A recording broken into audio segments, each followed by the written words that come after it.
po na gumagawa po ng Ilocos Empanada po dito sa Imus, Cavite po.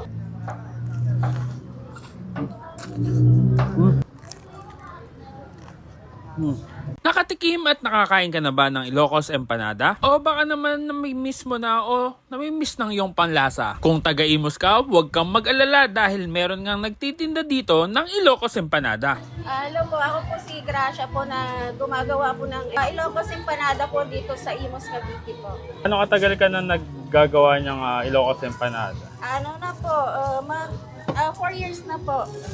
Natutunan ko lang po siya kasi yung yung kaibigan ko po is nagbabantay po ako sa po niya, sa pwesto po niya. Ilocos Empanada din po. Gasan po talaga kayo? Nagalaon yun po. Bali Ilocana rin talaga. Opo, full-blooded Kaya may Ilocana po. Ano yung madam? Ano yung mga halo niyang inyong Ilocos Empanada? Ano po, papaya po, meron pong vegan longganisa po, tsaka itlog po sa regular po. Meron din po kaming with cheese, cheesy spicy po. Meron din po kaming all meat po kung yung mga ayaw po sa gulay po, meron din po. Gano'ng katagal naman yung ginagawa, madam? Depende po. Pag isang piraso po, 2 to 3 minutes po. Anong oras kayo nagtitinda dito, madam? Alas 4 po, open na po kami sa Hanggang ano oras? alas 9 po. Minsan po, alas 7, alas 8, close na po ako kasi sold out na po. Sold out? Opo. Nakakailang Ilocos Empanada ka ba sa isang araw? Di po masyadong madami po kasi liblib po itong lugar namin. Pero minsan po, umaabot po ng 60 pieces po. 60 pieces? Opo. Saan kayo located, madam? Located po kami dito sa Chelly's Food Park po, along Nia Road, Karsadang Bago to Imus, Cavite po. So mga baksayan, napadayo nga tayo dito sa may Shelly's Food Park. Magpo-food trip lang naman kami ni Bonita. Tapos nakita ko yung lagi kong binibila ng Ilocos Empanada dito. Andito pa rin pala sila. So for almost or more than 4 years na yata nandito sila nagtitinda ng Ilocos Empanada. Kaya naman eto, bumili ako.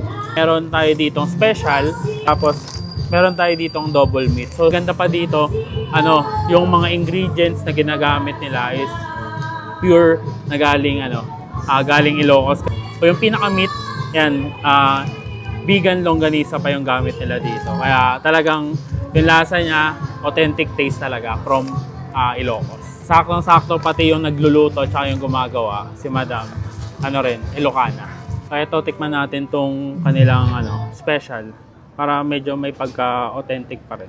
Yung Ilocos Empanada nila, merong papaya, ay itlog, tsaka vegan longganisa. Yan. Tapos, yung pangmalakasan nilang suka.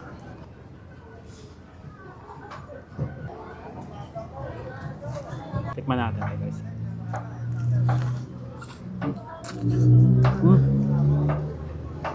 Ang sarap ng suka niya. Tumagay siya dun sa empanada. Papa, sarap ng vegan longganisa. Garlic flavor talaga.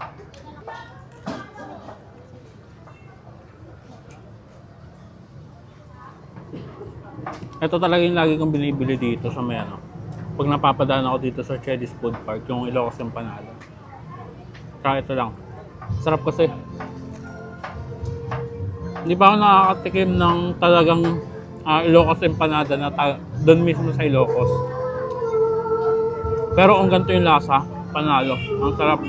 Nagmimix yung lasa nung vegan longganisa nung papaya. Ayan, yung papaya medyo may tamis-asim ng konti. Tapos yung vegan longganisa naman, garlic flavor. Tapos yung itlog, parang siya yung panggitna.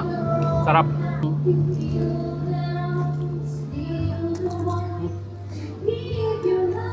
Kung gusto nyo masubukan at gusto nyo matikman itong authentic taste of Ilocos, Ilocos Empanada, dito lang sila sa Shelly's Food Park, Nia Road, Karsadang Bago, Imus, Cavite. Open sila from 4 p.m. hanggang 9 p.m. Busin ko muna to.